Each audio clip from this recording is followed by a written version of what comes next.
Welcome back to Comedy or Words. Hey guys, Hey, I'm here with a very special guest. Tommy Lucero, Yay. or Roach, or Tommy the Roach, or sometimes Katie, but that's a different thing altogether. Is this something? That's to hold up the post so you can put in, when you put the speaker on top of the post, that's what you put through there to hold it up. Oh. There's different notches depending on how high you want your speaker to be. How high do you want the speaker? My speakers are always pretty high. They're always in my room with me, so. All right, so do you use the stage name? Every once in a while, if something different, but usually just Tommy Lucero. Cool. So how did you get into comedy? Well, when I first started doing stand-up was because I was originally taking a speech class, public speaking class, and around the same time, I wound up having a car crash. And after the car crash, because I was still drinking a bunch, so after the car crash, one of the assignments they had given us was to go to a open mic or something, or spoken word, and to do just talk in front of people. And thankfully, for a little while, I had been doing stand-up before that and trying to work on it. And the public speaking thing was just going to be part of my certificate. But I wound up going and doing that, and people wound up liking what I was saying. So I kept on doing it. Oh, that's cool. Yeah, man. And from that, I got to go do a bunch of just weird, wild stuff. You know what I mean? Like, you wouldn't do a lot of the stuff that I've been fortunate enough to go do without telling dick jokes and stuff to get people to invite you to do them. Like, That's cool. fucking, I don't know if you ever heard of it, but it was HempCon was what it was called. I got to headline that a couple times. Wow. And do comedy and throw weed at people from the stage. It was fun. And like stuff like that. I got to do comedy before Wu-Tang Clan one time. Before Raekwon and Ghostface Killah, when they had just launched their brand new brand of wax, their weed concentrate, Woo Goo. And I got to perform after or before them, being another comic. I don't know. I couldn't see them in the room, so I don't know if Ghostface Killah or Raekwon enjoyed my stand-up, but that is kind of a fun credit to open up for 2/100ths of Wu-Tang Clan. There's so many Wu-Tang. So many. But like stuff like that, dude, you know, if I were just cooking and just doing stuff like that, which is fine too, I like cooking, but I wouldn't be afforded the same kind of opportunities and the same kind of experiences that I've gotten to do doing stand-up. Like, I mean, who else could say they went to work technically and was given a what was it, a 1,800 milligram fruit punch and a 2,400 milligram cheesecake on a stick of weed. That was like when all that stuff was just being, it wasn't even policed yet, to where they would just put however much weed they wanted and stuff. And you know, I wouldn't have gotten to do that. I can't say like, yeah, I went to go work a so and so place cooking food, and wouldn't you know, they gave me 2,400 milligrams of weed and cheesecake on a stick while I was working. Like, I wouldn't have that otherwise. So I'm super grateful and fucking appreciative of all that stuff, man. It's so much more fun. Like, it's led to such other cool, fun stuff that I wouldn't have gotten to do. Like, it gives you experience to go and try other stuff, and it's just fun, man. I wouldn't change anything so far. Well, that's cool. So what's the biggest audience you perform for? I would say one of those HempCons maybe, or I had won a contest outside of the Hollywood Improv one time and got to open up a show, and that show was like 300 people. They like crammed 300 people in the showroom, the big showroom at the Improv. And it wound up opening for Ralphie May, I believe it was. And then that's probably the second biggest, I guess. I'm not sure how many people were at HempCon, but I did perform for a large convention full of people. That there was a large crowd because we started off throwing weed into the crowd to get their attention. Then after that, we started doing sets. Well, that's the only way you're going to get those people. I mean, those crowds. I remember at the time, like it was hard wrangling people to listen at anything like that. And fortunately, at the time, I was working a lot with a guy named Medicinal Mike, or his government name is Michael Boris. Now running, I don't know if he won. I mean, he might be Grand Poobah of fucking Tonopah, Nevada by now. But he was running for some office over there. And I was working a lot with him at the time. He was doing comedy still. And I got to do that shit. And it was over 1,000 people. Like, it was easily 1,000 people inside the convention center. And then the crowd, a lot of fucking people there. A lot of people. When you're throwing handfuls of weed into a weed crowd, it tends to fucking get it lit. But yeah, man, like modestly I'll say 600 people. Second 250, 300. All right, cool. So what is your writing process for comedy? Well, I like to watch a lot of horror movies. I watch a lot of horror movies. I watch a lot of comedy movies. But I would say one of my biggest influences is weed, marijuana, sweet, sweet weed. It tells you what to write? Well, it helps. You could say that, actually. It helps with, just the fucking absurd kind of off-the-wall, sideways thinking. You know what I mean? Like, it'd be one thing to go and write. Sure, like, it's going to be fun and stuff. It's going to be good. But to make it just a little bit more sideways, smoke a big fatty. It looked like those two guys in that picture right there. Oh. Cheech and Chong, yeah. Hell yeah. That's one of my favorite Tommies.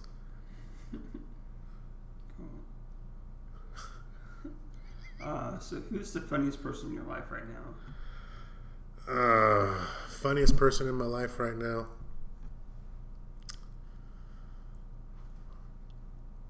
I would say my uncle. My Uncle Reuben. Because I can't drink. I can't do too much of anything anymore because I try to walk the line kind of thing. But he's picking up my drinking slack, and every once in a while I'll hear from him, and he just says the weirdest fucking shit. You know what I mean? Like, he still lives in Southgate, Los Angeles, and that's as close to any kind of war zone I ever want to go. It's where oddly enough, where I spent my childhood, my young childhood, my toddler is where I was, I guess. And he still lives there. And the influence of wherever you live at is going to have a lot of influence on what you think is funny and how your humor is. And to hear his take, I can't repeat on your modest airwaves. Copyright. Well, that, and I don't want to mess up your algorithms. I don't want to. But no, he says some crazy, crazy stuff. And it makes me laugh. And sometimes, even though, my mom, she's sick, but it makes her laugh too. And it always makes me think, what is the line? What's the stereotype? What's the limit on what you can say, on what kind of stuff you can get people to laugh at? And my uncle can get me to laugh at anything. So I like to try and emulate that kind of energy. And I want to apologize now for just backhandedly saying that I try to give off uncle energy, because I don't do that. I would rather give off stepdad. Sure. Makes sense. Yep. So I asked this to everybody. I don't always know the answer, but when did we meet? Queen Bees. Queen Bees in Queen North Bees. Park. That's what I thought it was. I remember when I first started going back and doing comedy after the pandemic stuff. I wasn't really getting to do anything in front of people at that time because my mom had been going through surgeries, and I was trying not to be around people and stuff because I didn't want to get her sick. So with that in mind, that was around that time was the first time I started going back out and getting in front of people, and you were there. Cool. Yeah, it was pre-pretzel. Wow. Can you believe it? It was the time period that even existed. The time period of PP, Jeez. which is also a lot of loans that were given out. Were under those same letters. Thankfully, your pretzels will never get you in this kind of trouble that they're getting in. Yeah. That's good. Let's see. So, do you have any hobbies or passions that are not related to comedy? I really like to play guitar when I still get the chance. Been super fucking busy, so I haven't really got the chance to play guitar like I like to. But one of the things I like to do when I have the time is I'll listen to songs or music like Cake. I'll say the band Cake. Yeah. I like to listen to bands like Cake and try to figure out how to play those songs, like figure out what chords and try to play it. I was pretty good at it. It was one of the ways I learned how to play guitar, because my uncle had taught me to play guitar. Not the other uncle I was speaking of, but a different one who's passed now. But he taught me how to play guitar, and he taught me how to try to figure things out by ear. That's one of the things I like to do still, is play guitar and try to figure things out by ear. Wow. Or cooking. I like to cook. That's cool. So you don't know how to read music?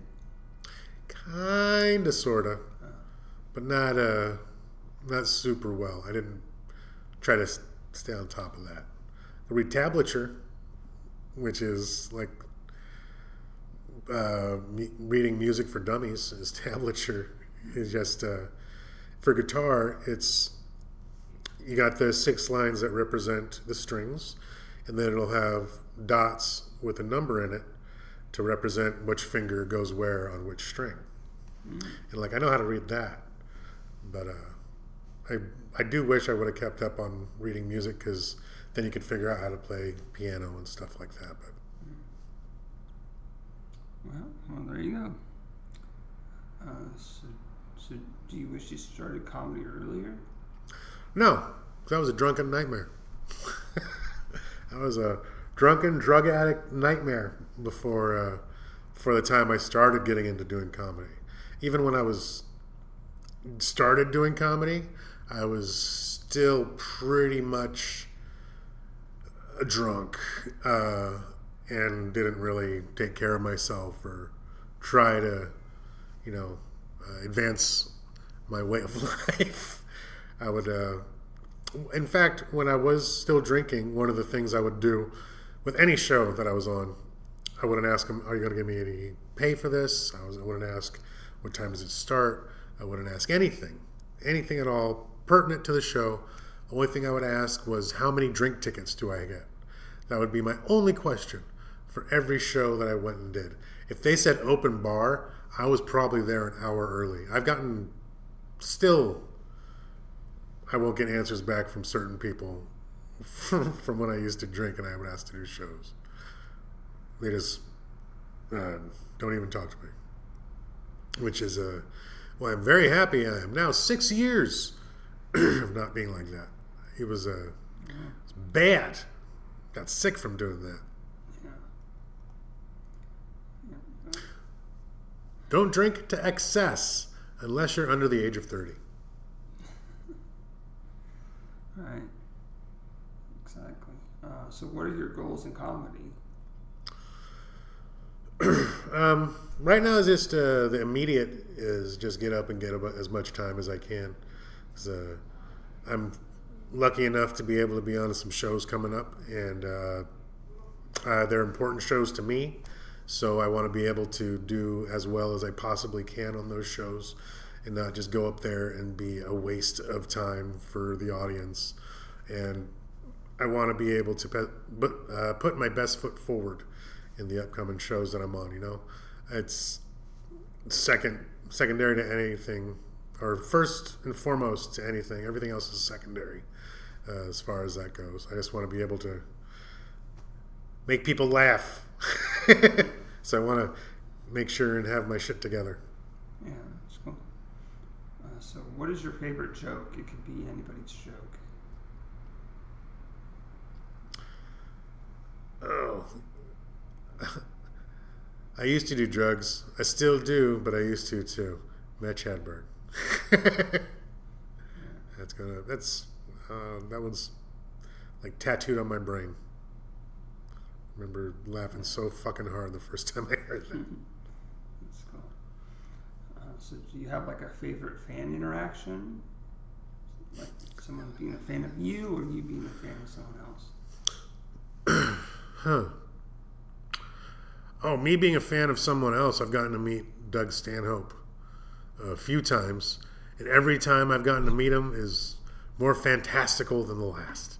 Like one of the first times, I used to do shows in Ocean Beach all the time, and one of the times he came down and did a show, I was waiting in line to like meet him and take a picture and get him to sign a DVD I had, or I think at the time a CD.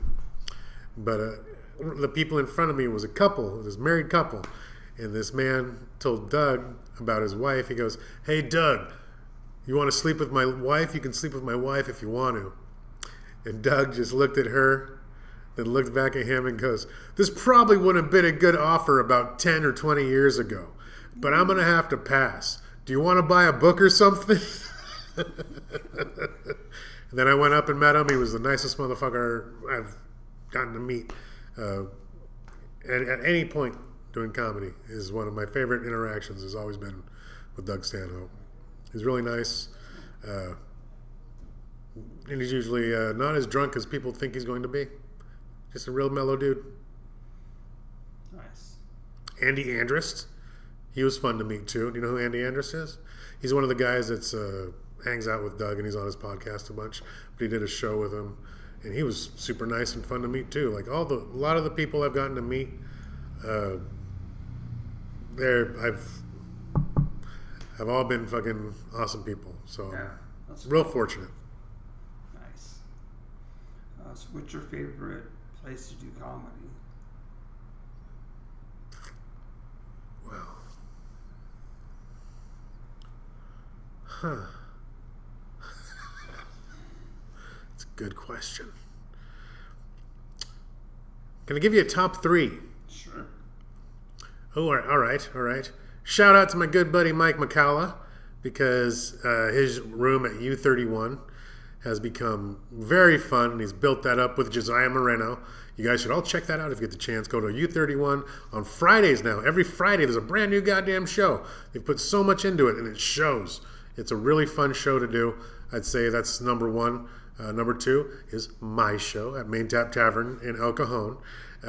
Everybody's always fucking super awesome as far as the crowd goes. They're always down to go along and play along with any kind of weird shit someone might say, no matter how offensive it might be.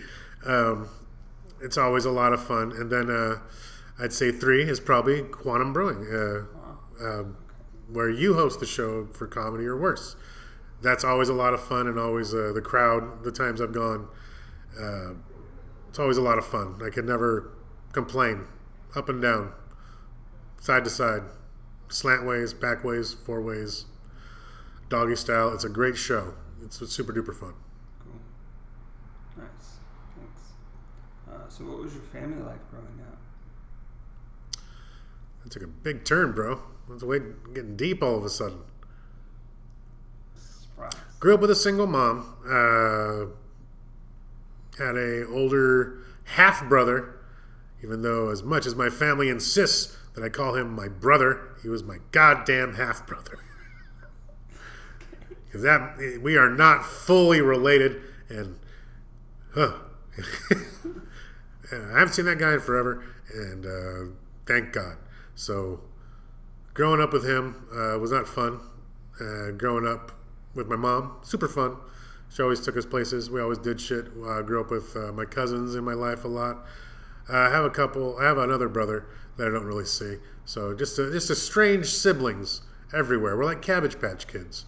We just pop up in every little migrant field worker's backyard across the country.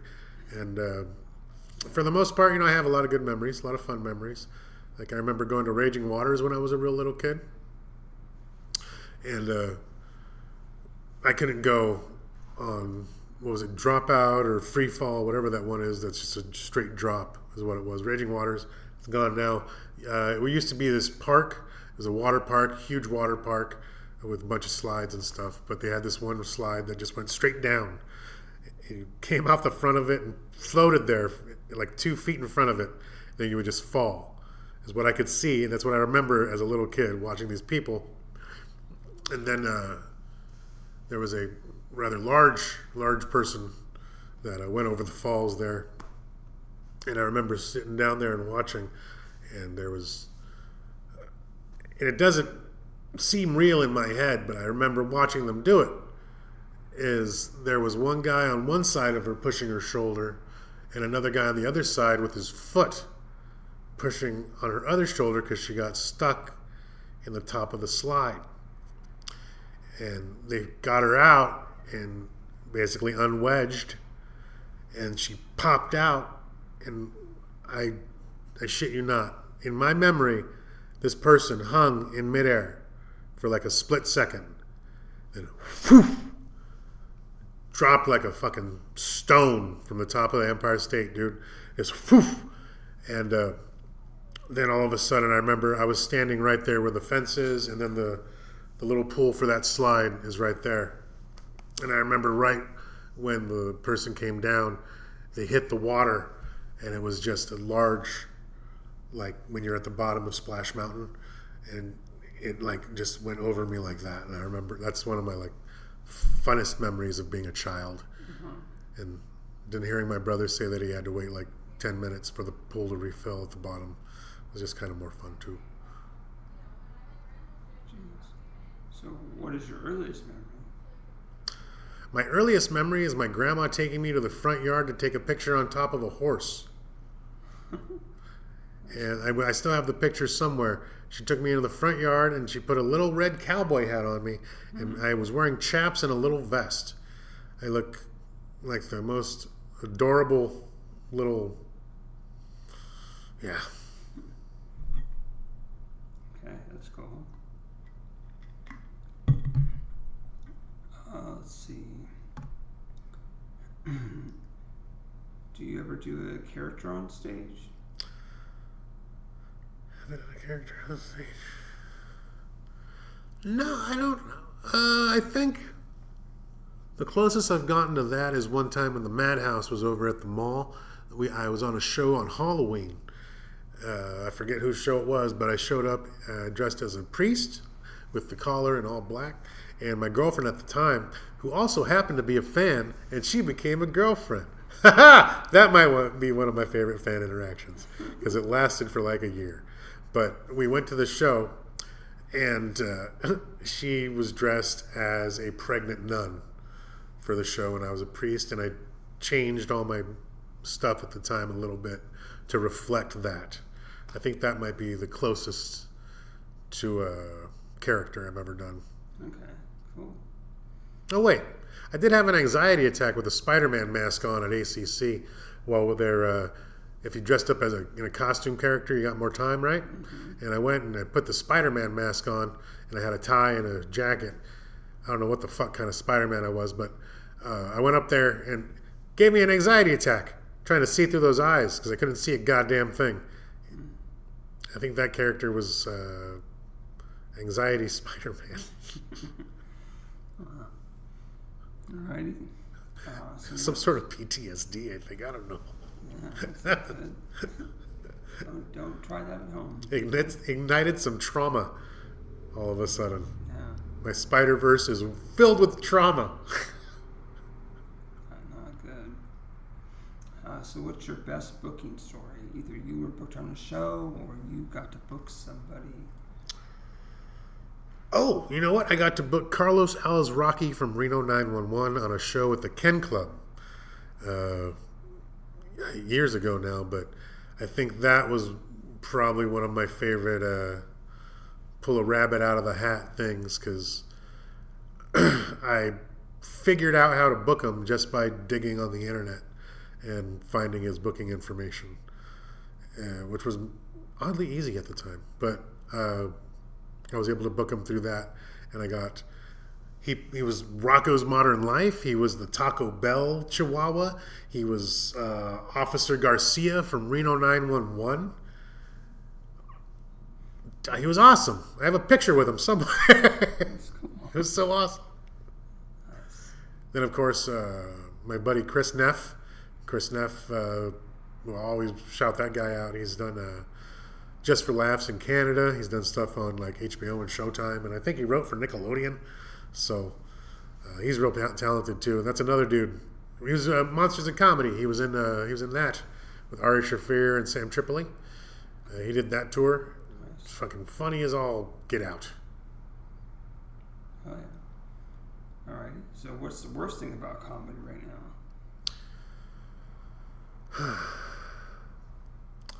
That I don't get to do it as much as I'd like. I think largely because, short answer, life gets in the way. So I don't get to focus on getting out as much as I'd like to, and going to as many open mics as I'd like to. That's one of my favorite things still. I don't care what anybody says. Like, oh, I fucking hate it. I hate going to open mics. I hate to do it. It's fun. It's fucking fun, dude. If you hate having fun, then maybe you should reevaluate everything you're doing with your life. Right. And even more so, like I'm guilty of it, sure, but you know, I smoke a lot of pot, and I tend to be outside a little bit too often, sometimes smoking, but try to be in there as much as I can to try and catch all that stuff, because that's part of it's part of the process of all of it, and part of the cliche term of the process, but that's part of all of it, you know, watching these other folks either fail fucking miserably or do amazingly well, and that both of those things, both ends of those spectrums should give you some confidence, or not, well, yeah, confidence too on some level, or give you like the push you need to keep trying and to be a little bit better, or try to write a little bit more. Like, that's one of the best things. Like, if you have nothing else, you still can write. You still can write shit down and fucking be weird on paper all you want. No one's going to look at it. That kind of stuff I wish I had more time for. And that's the thing that I fucking hate about lady comedy right now. Oh, okay. I didn't know comedy was a lady. Well, I mean, that's the relationships I have are usually with ladies. So that's, and sadly enough, it's kind of like with the relationship with comedy that I have is the same relationship with sometimes a one specific lady that won't find out my real personality until later on down the line, and she'll then get to know me, and then she'll want to leave, which is what comedy does. It gets to know me a little bit too well, then it leaves for a bit, and I have to regroup and be like, okay, then we have to change this about and be a better person this way, and maybe we can improve. And that's what I've tried to do over a long period of time, is try to be a little bit better person, a little bit more inviting to people, even if sometimes you go to an open mic and maybe somebody's there that doesn't like you all that much, and they want to be glaring from across the room like a goober. But that's their thing. Looks like a them problem. I'm having a good time. This is fun for me, and I wish I had more time to do it so much. Like I'd be at that fucking Comedy Store every goddamn night, even if there's an open mic or not, just to fill the energy, fill as the kids say, the vibe. Like it's so much to take in, and like it's almost borderline overwhelming sometimes, and that's another fun part of it. It's like how people say they don't like smoking weed because they get paranoid. That's the fun fucking part about it, man. The fun part about like getting a little bit too high and maybe like, oh shit, I probably should have stopped 2 bowls ago because now I'm over at my blinds looking out the window because I thought I heard a car door shut. But that's part of the fun. It's part of all the fun, Aaron. And the same thing with comedy and getting nerves when you haven't gone up for a while or you're in a new place. Like, you get the bubble guts right before you go on stage. Like, God damn, I don't have time to go poop. I have to go on stage. Then that leads to more energy on the show. And you're like, oh my God, this is the longest 7 minutes ever. But there's like all those different layers of all that kind of thing is all part of the fun. And it's part of the experience of everybody. Everybody has a little bit different experience. And I'm grateful and thankful that I get to have this weird experience that I get to have. Yeah. And again, I wish I had more time.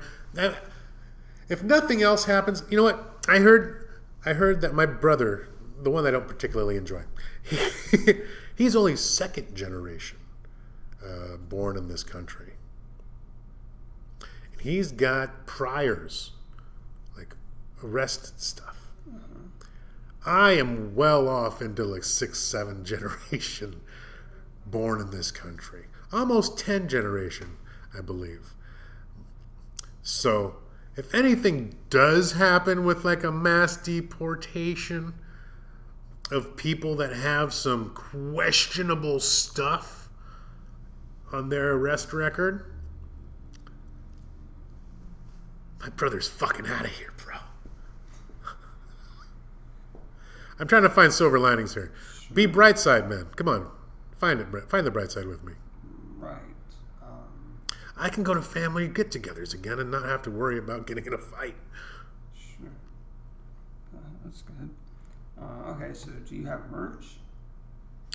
Usually, but I kind of haven't been keeping up on that. I usually have stickers, pins, what is it? The little drink thingies, the fucking... Shot glass? Or? Yes. Also at those. But the little the pad things. You put them on the coaster. That's what it's called. Had coasters with my beautiful face on it, and yeah, I usually have a lot of t-shirts, hats. If you would like to peruse any of these things that you actually can order, go to my Instagram, Tommy the Roach. I have links there for you to look at these things. And if you order them, they will come. Wow. And coincidentally, so will I, because I love when people order things. That's right. That's a good way. Let's see. Have you ever been on Kill Tony? Nope. I thought that might be a good thing. I have enough shit, I've done enough things in my past, like with the drinking and stuff. I don't need to be connected to anything lurid. I'm not sure. I'm not entirely sure. I might have been at some point. So if a video does pop up of me on there, send it to me. Yeah, exactly. But as far as I remember, I have never been on there. Okay. I was on... Oh, I was on We the People with Judge Lauren Lake, where I got to play a defendant. Wow. And that was like an improv game the whole time. It was fun. That's cool. Yeah. And you were on that, what was that, Let's Make a Deal or something? Yeah, Let's Make a Deal, Price is Right. I was going for a new game show every year, but, I started having to help my mom a little bit more, doing a little bit more stuff for her. So that kind of takes precedent over the game show a year plan. Well, no, it'll come back, and we'll go do crossword, or we'll go do fucking The Floor with Rob Lowe, or perhaps Beat Shazam with Jamie Foxx's clone, or maybe even, what was it, Weakest Link? I think that's a game show again. Ooh, Who Wants to Be a Millionaire? That's still around, and I can get on there. Oh, that'd be good. I always figured, because I used to, when I drank a lot and I used to do drugs, I would gamble more. I used to do a lot of gambling, a lot of betting, a lot more. And I was giving that some thought, and that kind of took place of me trying to get on game shows. Was the bets fell to the wayside. That's like back in the mind. What I focus on now is like, oh, there will be a time again when I can go gamble on live TV and possibly win things, lots of monies and whatnot, and be able to watch Wayne Brady dance again. Yeah, it's fantastic. Cool. Because I think I can almost again probably try to get on Price is Right.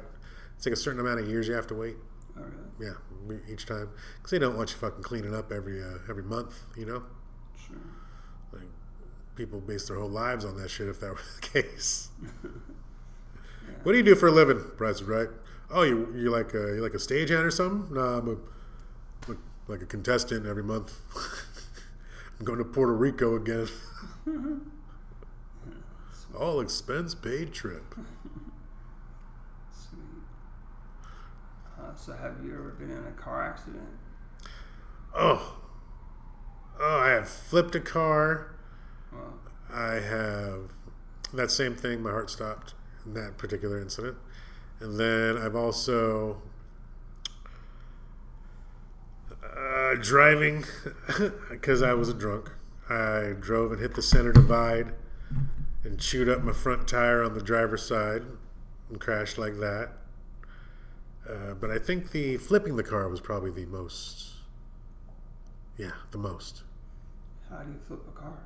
You hit a palm tree head on, and your car goes up in the air, spins on its front end, and goes onto its roof.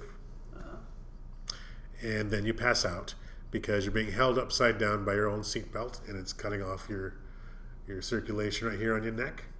You pass out, and you don't even wake up from the jaws of life opening the fucking door on your car. And then they pop you back, and first thing they say to me when I came back was they were holding a jar of weed over my face and go, "Is this yours? Does this belong to you?" And I go, "Yeah, but I have a prescription for it in my car. It's in the visor above the driver's side." Because back then, as long as you had that prescription on you, you were in the clear. Okay. See, I go back to the beginning of them fucking getting us all onto a list to smoke pot. Like, you used to be able to drive to any old place in Chula Vista. It would look like it used to be a taco shop, but you walk inside and just weeds everywhere. Different kinds of weeds. Chips, like Doritos, Captain Crunch made out of weed, Fruit Loops.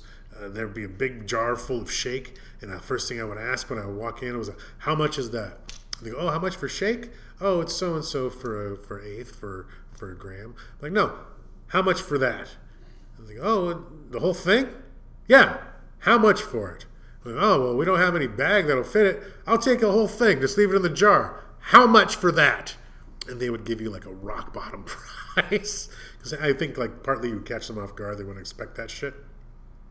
And on the other hand, I would get this it'd be like a jar like that. Like that. And like, what was it? I think the most I paid for any of those at the time was like $100. They'll give you the whole thing, jar and all. Like, yeah. Walk out like king for a day, bro. Just a big old thing of shake. You're like the most popular guy on your street for the next couple hours. It was fun. If I'd go back, I wouldn't. That's good to know.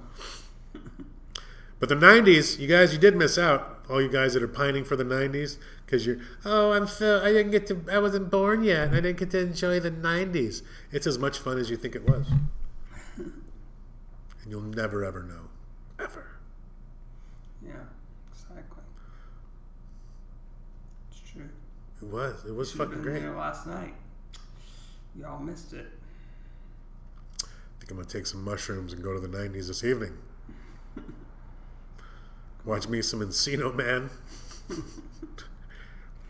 Pretend I went to high school this morning. Alright. That's cool. Alrighty, so how do people find you on social media? On Instagram and the TikToks, my name is Tommy the Roach. On Facebook, Tommy Lucero. What's another one? What's another one? Friendster, Tommy the Roach. MySpace, Tommy Lucero 1502, because I was all into Ocean Beach as a youngin', because I grew up there mostly.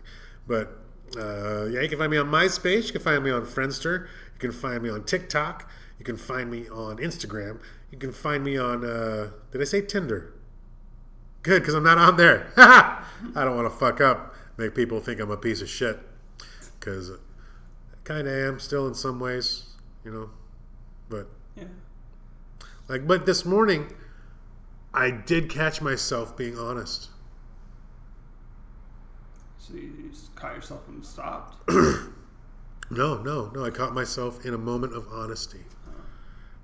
I was driving through getting a McGriddle. Sausage, plain McGriddle. Just sausage patty, 2 pancake. Driving through, and the man goes, "You ordered 2 McGriddles?" I go, "No, sir, only 1.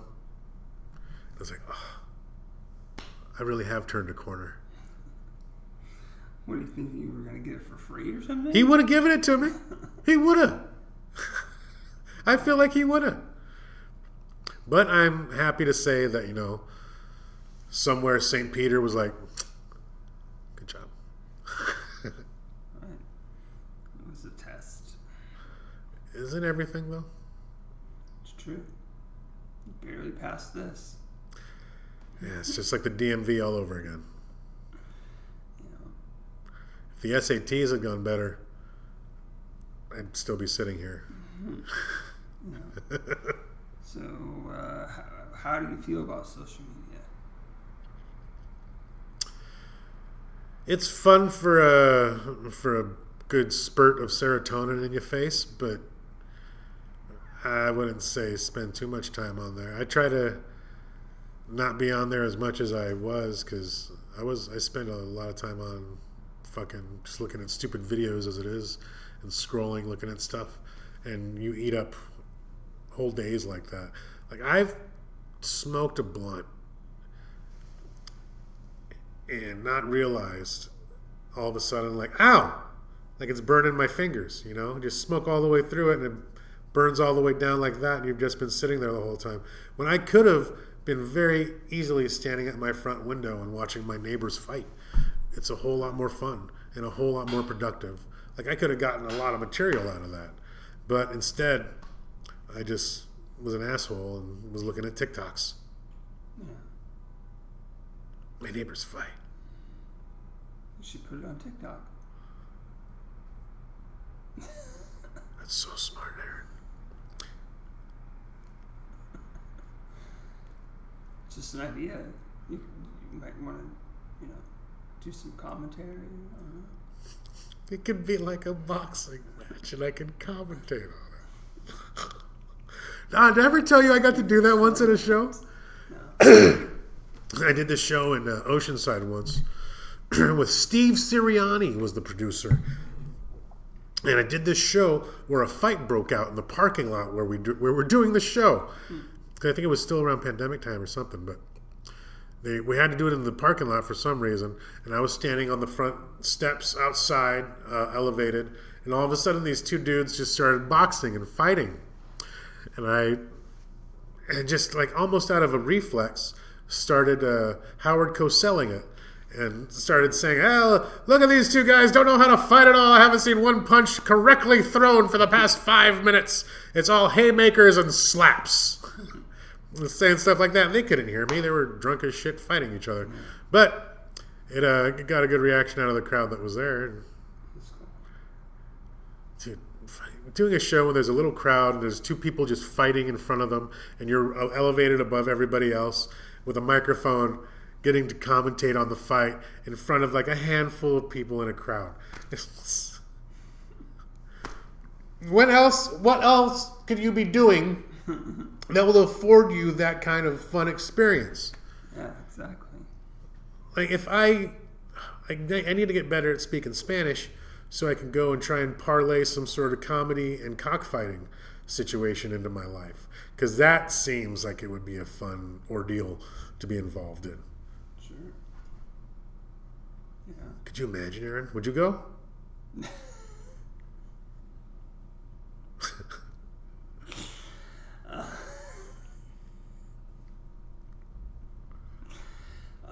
I don't know. Probably not. Like if a dude rolled up in a green limo wearing like super pointy cowboy boots and a big buckle and a hat. He said, I heard a lot about you, Aaron. I'd like you to come down and MC my cockfighting tonight. I pay you in all the wine and women you want. You have all the pretzels you ever need. If I was emceeing it, yeah, maybe. I don't know if I would just go watch it. You'll be living like Escobar in no time. Sure. Yeah, just get the inside scoop on which one to bet on. No, you're emceeing. You ain't got to bet on shit. You're just making money, hand over fist. Okay. Or a percentage of the bets or something. Head over cock. You're making money head over cock, man. Sure. Sounds good to me. And then you get to eat the losers? That's the only reason I want to work some sort of cockfight. Because I'd imagine those chickens are delicious when they lose. They're already all moist, already all fucking, softened up from the fight. Yeah, you hardly have to pluck them. Exactly. See, now you're on the same wavelength. There's bound to be some good hot sauces, tortillas. Oh, I'm going too far into this thought. I'm sorry. Sure. Yep. All right. So anything else you want to talk about? I don't know when this is coming out, but I'm going to be on a show tomorrow in Chula Vista. Oh, okay. Well, let's save that for the promo. We'll stop this and do a promo. Oh. Well, let's see. What else would I want to talk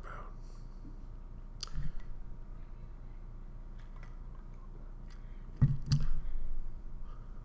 Always listen to what somebody has to say, because you never know. They might really need someone to talk to. And always be there, like if somebody, like for your friends and stuff. Because you never know. You never know, like, what's going on with anybody. Yeah. You hear that, everybody? Yeah. Be there for your friends. Be there for people that you care about. Yeah. Sounds good. Also, I read this article today that McRib is coming back. Keeps happening. Yeah. Good things. Good things left and right. That's right. Yeah. They can't stop it. If you're good things will happen. I live close enough to a McDonald's, there's never a line. I will have my McRib. Oh, yes. There you go. I will have my McRib with extra sauce. Side of pickle. Yeah. With the French fries on it. Right. Sounds like a plan. So fucking good. Can't eat them every day, though, man. Right. Of course not. Unless, I don't know, you have a cast iron stomach. I wouldn't recommend eating McDonald's every day. Right. Yeah, for sure. When's the last time you had McDonald's? I usually just have breakfast stuff. That's the only thing I can really stand for now. Yeah. The burgers are kind of like weird. Like the meat on them, it's like add water meat is what it tastes like. You can squish it to the roof of your mouth. I'm pretty sure if you took the patty off of the burger and put it on the funny pages in a newspaper, you could peel it off and have Garfield on your hamburger. Yeah. That's something they should market. Oh, I don't want to think about it. All right, let's stop this podcast and then do a promo. Okay, you ready? Let's do it. Bye. Via con Dios.